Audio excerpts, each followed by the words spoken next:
नमस्कार, मैं हूं डॉक्टर नितेश राज। आज हम बात करेंगे गॉल ब्लैडर स्टोन के बारे में, जिसको कि हम हिंदी में पित्ताशय की पथरी या कॉमनली जीबी स्टोन या मेडिकल टर्म में कोलीलिथियासिस बोलते हैं। तो चलिए शुरुआत करते हैं। इस वीडियो में हम जानेंगे कि आखिर गॉल ब्लैडर में जो ये पत्थर है ये क्यों बनता है, अगर ये बन गया तो क्या क्या ये कॉम्प्लिकेशंस कर सकता है, क्या क्या सिम्टम्स प्रोड्यूस होंगे उस कॉम्प्लिकेशंस के चलते, और इसका इलाज क्या है, खासकर मेडिकल ट्रीटमेंट क्या है और सर्जिकल ट्रीटमेंट क्या है। तो सारी चीज़ों पे आज हम नज़र डालेंगे। तो चलिए हमारे साथ बने रहिए। देखिए, नॉर्मल ह्यूमन बीइंग में क्या होता है कि हमारा लीवर जो है बाइल बनाता है, जिसको हम हिंदी में पित्त बोलते हैं। वो पित्त जो है दो नली के थ्रू लीवर से निकलता है और वो जाके फिर एक कॉमन जो हिपैटिक डक्ट बनाता है, और उसमें जो है जो गॉल ब्लैडर है वहाँ से एक निकलता है नली और वो उसमें जुड़ जाता है, जो कि आप पिक्चर में देख रहे होंगे। और फिर उसके बाद एक कॉमन बाइल डक्ट बना लेता है, उसमें एक दो डक्ट और खुलते हैं, जैसे पैंक्रियाटिक डक्ट जो है ओपन होते हैं। और फिर ये सारा चीज़ जो है फर्स्ट पार्ट ऑफ जो इंटेस्टिन होता है, डेट इज डुओडेनम, इसमें जाके जो है ओपन हो जाता है, और वो जो है वहाँ पे जो भी हम खाना खाते हैं उसमें फैटी मील रहता है, तो ये बाइल उस फैटी मील को जो डाइजेशन में हेल्प करता है। ये तो नॉर्मल हुआ, बट स्टोन आखिर बना क्यों? तो देखिए, बहुत बार क्या होता है कि जो हमारा पित्त होता है उसमें 90 to 95% वाटर होता है, बाइल सॉल्ट्स होते हैं, बिलीरुबिन होता है, कोलेस्टेरॉल होता है। तो बहुत बार क्या होता है कि इसमें से कोई भी चीज़ अगर ज़्यादा बनने लगे, जैसे कि कोलेस्ट्रॉल जो है बहुत बार जो है लीवर आपका ज़्यादा बना रहा है, तो इस कंडीशंस में कोलेस्ट्रॉल अगर ज़्यादा हो जाएगा तो बाइल के अंदर ये नहीं घुलेगा और नीचे जाके प्रिसिपिटेट कर जाएगा, और वही जो है गॉल ब्लैडर में जो है आप देखेंगे कि छोटा साइज रहेगा और बड़ा होते जाएगा और जो है पथरी का रूप ले लेगा। या बहुत बार आप देखेंगे कि जो है किसी भी आदमी का ऐसी बीमारी हुई है जो उसकी खून जो है, ब्लड जो सेल्स है काफ़ी टूट रहे हैं, और ब्लड सेल अगर जब टूटता है तो बिलीरुबिन बनता है, और बिलीरुबिन अगर ज़्यादा बनेगा तो फिर जो है बिलीरुबिन वाला क्रिस्टल फिर नीचे जम जाएगा और बिलीरुबिन वाला स्टोन बन जाएगा। और एक वो स्टोन होता है मिक्स स्टोन, की या दोनों का मिक्स रहता है। और भी एक कारण सबसे इंपॉर्टेंट है कि बाइल में तो स्टोर रहता है, क्योंकि देखिए मेन जो नली आ रही है बाइल को लेके लीवर से, तो ये तो साइड की एक बात है, साइड में गॉल ब्लैडर है, तो 50% जो बाइल है वो नीचे की ओर डायरेक्टली निकल जाता है कॉमन बाइल डक्ट्स के थ्रू होते हुए, लेकिन कुछ जो है 50% जो है ये इधर गॉल ब्लैडर में जो है आके जो है जमा हो जाता है, स्टोरेज हो जाता है। क्यों स्टोरेज होता है? जब हम ज़्यादा फैटी मील खाते हैं, बहुत हेवी मील खाते हैं, तो ये 50% जो कंटिन्यू जो ऊपर से निकल रहा था लीवर से बाइल, इससे काम नहीं चलेगा, तो गॉल ब्लैडर कॉन्ट्रैक्ट करता है। फैटी मील के जो चलते जो है एक एंजाइम निकलता है, और वो एंजाइम जो है गॉल ब्लैडर को आदेश देता है कि कॉन्ट्रैक्ट करो, और कॉन्ट्रैक्ट करके बाइल का स्राव होता है, सेक्रीशन होता है, तो क्योंकि खाना को पचाना। अब हम देखेंगे कि ये स्टोन अगर बन गया, चाहे वो कोलेस्टेरॉल का हो या बिलीरुबिन पिगमेंट का स्टोन हो या मिक्स्ड हो, ये क्या क्या कर सकता है। तो सबसे जो कॉमनली जो देखा जाता है कि ये क्या कर सकता है कि गॉल ब्लैडर में जो स्टोन है वो इस नली में आ जाता है, जिसको बोलते हैं सिस्टिक डक्ट, और ये डक्ट जाके आगे में मिल रहा था और कॉमन बाइल डक्ट बना रहा था, और सब जो ओवरऑल जो है बाइल का जो है अच्छे से जो है नीचे की ओर सेक्रीशंस करवा रहा था।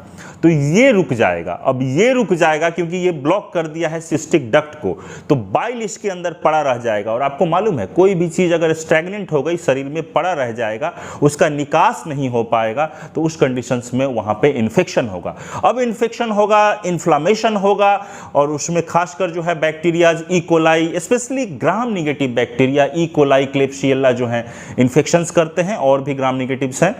और फिर उसके चलते वहाँ पे सूजन होगा, और फिर आपको दर्द होगा, इन्फेक्शन के चलते फिर फीवर भी आएगा, वोमिटिंग टेंडेंसी होगा, दर्द जो है राइट अपर क्वाड्रेंट, खासकर जो है मर्फी साइन बोलते हैं कि यहाँ पे अगर दाबते ही पेशेंट कराहता है दर्द से, पीछे की ओर जाता है, शोल्डर की तरफ दर्द जाता है। इसका मतलब है कि इस आदमी को जो है कोलीसिस्टाइटिस हुआ है।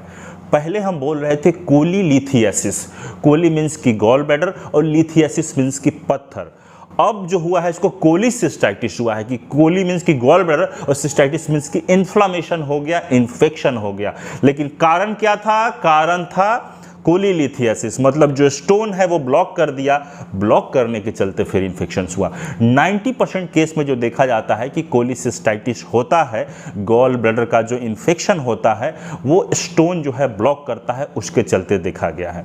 बाकी 10% में बिना स्टोन के भी इन्फेक्शन होता है, जिसको हम अकैल्कुलस कोलिसिस्टाइटिस बोलते हैं। अगर किसी को जो है ये कोलिसिस्टाइटिस वाला जो है पेन शुरू हो गया तो फिर इसको हम बोलते हैं भर्ती करने के लिए इनका अल्ट्रासाउंड होगा, और अल्ट्रासाउंड में क्या लिखा हुआ आता है, acute cholecystitis with कोलीलिथियासिस। Acute means की अभी हुआ है, कोलिसिस्टाइटिस मींस की गॉल ब्लैडर का इन्फेक्शन हुआ है, विथ साथ में कोलीलिथियासिस, गॉल ब्लैडर में स्टोन भी है, स्टोन के चलते एक्यूट कोलिसिस्टाइटिस हुआ है। अब इस पेशेंट को कैसे इलाज करेंगे, तो देखिए आपको मालूम है कि सिम्टोमेटिक ट्रीटमेंट करेंगे। पहला चीज, उसको खाने के लिए नहीं देंगे, अगर देना भी है तो लिक्विड या एकदम fat free diet, IV fluids चलाते हैं, या बहुत जो है soft bland diet without fat जो है ये डाइट देंगे।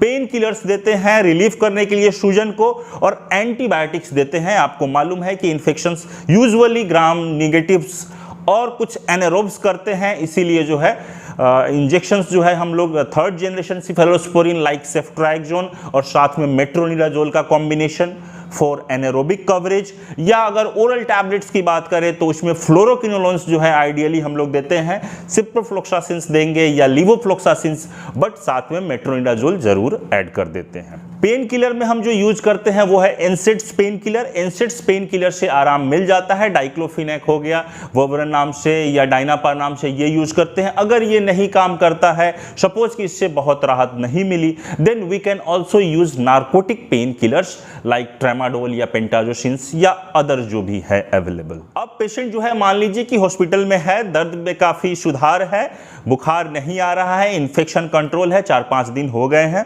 भर्ती हुए। अब इनके पास क्या ऑप्शन है, क्योंकि देखिए परमानेंट ट्रीटमेंट तो अभी भी नहीं हुआ है, अभी जो भी हुआ है सिम्टोमेटिक ट्रीटमेंट। स्टोन अभी भी वहीं पे है, गॉल ब्लैडर में ही है, सिस्टिक डक्ट में ही है, तो परमानेंट जो ट्रीटमेंट होता है वो हम बोलते हैं कि ऑपरेशन कराने के लिए। अब देखिए पेशेंट्स को जो है ऑपरेशंस के लिए ऑपरेशन का 2 टाइमिंग होता है, या तो जैसे ही वो पेशेंट दर्द लेके आया, उसका जो है अल्ट्रासाउंड हुआ और पता चल गया कि एक्यूट जो है कोलिसिस्टाइटिस विथ कोलीलिथियासिस है, उसी समय हम लोग ओटी इमरजेंसी ऑपरेशन किया जाता है, या तो इंटरवल कोलिसिस्टेक्टोमी कराते हैं। इंटरवल मींस कि टाइम लगेगा आपको, कम से कम 4 से 6 सप्ताह के बाद आइए और तब आप जो है कोलिसिस्टेक्टोमी मींस कि गॉल ब्लैडर का जो रिमूवल होगा, ऑपरेशन निकाला जाएगा, वो ऑपरेशन कराना होगा। बीच में आप नहीं करा सकते हैं, कारण यह है कि अभी जो आपको दर्द हुआ है इस समय करा लीजिए तो ठीक है, अदरवाइज ये आप सोचिएगा 1 सप्ताह बाद या 2 सप्ताह बाद, तो उस समय अभी भी सूजन कुछ हद तक मौजूद रहता है और सर्जन्स को बहुत क्लियर व्यू नहीं मिलता है ऑपरेशन के समय। हो सकता है कि गॉल ब्लैडर जो है बाकी जो ऑर्गन्स है उससे चिपका हुआ रहता है, तो ऑपरेशंस बहुत अच्छे से सक्सेसफुल नहीं होता है।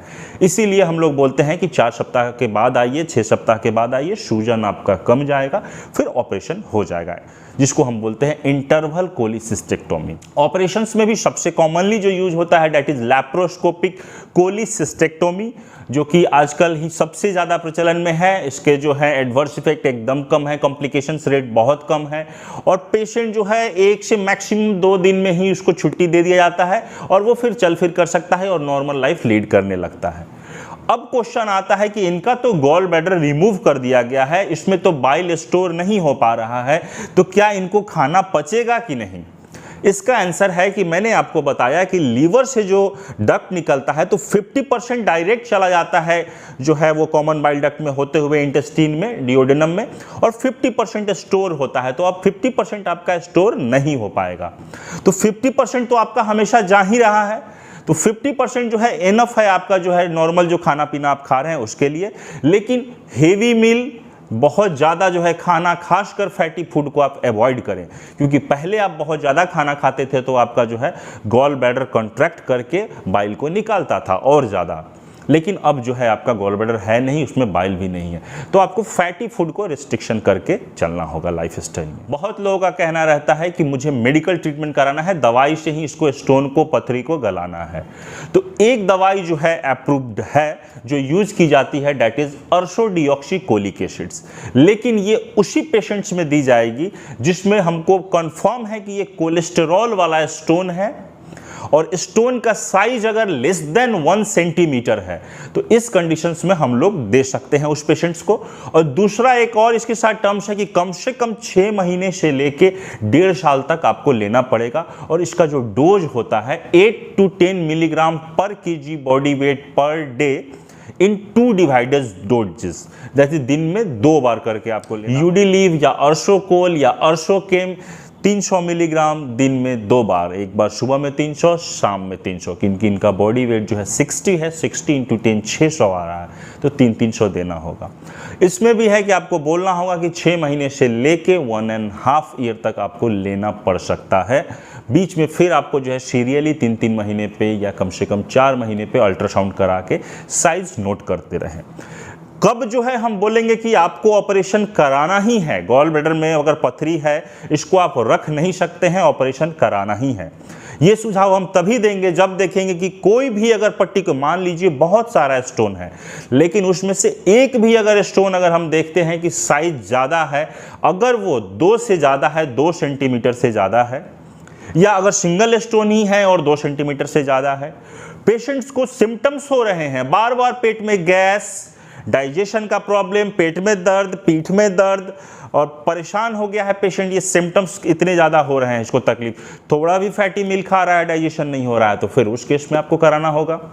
तीसरा है कि गॉल ब्लैडर अगर पोलिप होता है, पोलिप मतलब मांस का टुकड़ा जो है अगर उसके अंदर है और 1 सेंटीमीटर से ज़्यादा का है, बहुत बार आप देखिएगा अल्ट्रासाउंड में फाइंडिंग्स में लिखा रहेगा GB polyp, gall bladder polyp, जो कि तो साइज देखेंगे 1 सेंटीमीटर से ज़्यादा का है, तो उस कंडीशंस में बहुत बार आप अल्ट्रासाउंड में देखिएगा कि जीबी स्लज लिखा हुआ रहता है। जीबी स्लज मतलब गॉल ब्लैडर में स्लज है।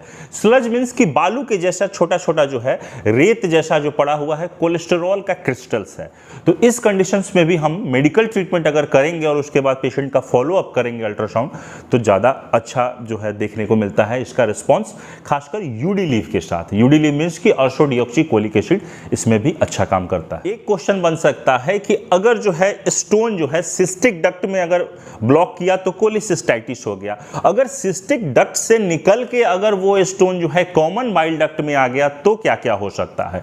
अगर कॉमन बाइल डक्ट में अगर स्टोन आ गया और इसको ब्लॉक किए हुए है, तो अल्ट्रासाउंड का जो फाइंडिंग है उसमें आपको देखेंगे कि डायलेटेड CBD मिलेगा, मतलब कॉमन बाइल डक्ट जो है डायलेटेड मिलेगा।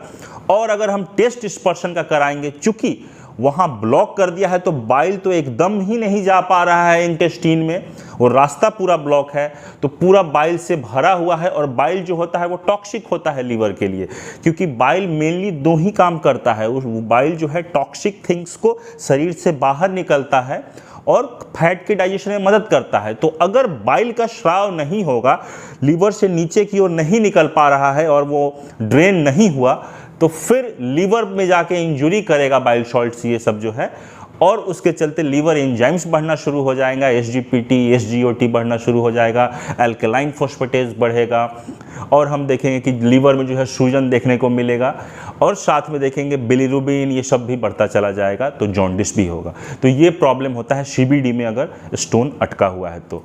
फिर इसके लिए हम क्या करते हैं कि इसके लिए हम लोग यूजुअली MRCP होता है या ERCP होता है। MRCP कंफर्म किया जाता है कि वहाँ पे स्टोन है या नहीं, ऑपरेशन किया जाएगा कि नहीं वहाँ पे। ERCP एक प्रोसीजर है जो इंडोस्कोपिक रेट्रोग्रेड कोलैंजियोपैंक्रेाटोडियोग्राफी बोलते हैं इसको। ये जो है माउथ से वो जाएगा इंडोस्कोप और पीछे की ओर, रेट्रोग्रेड नाम है इसका, तो पीछे की ओर जो है ऊपर उठेगा और कॉमन बाइल डक्ट में जाएगा और स्टोन को पकड़ के निकालता भी है। हालांकि मतलब ये दोनों चीज़ कर सकता है, डायग्नोसिस भी करेगा स्टोन का और स्टोन निकालने में भी मदद करता है ERCP।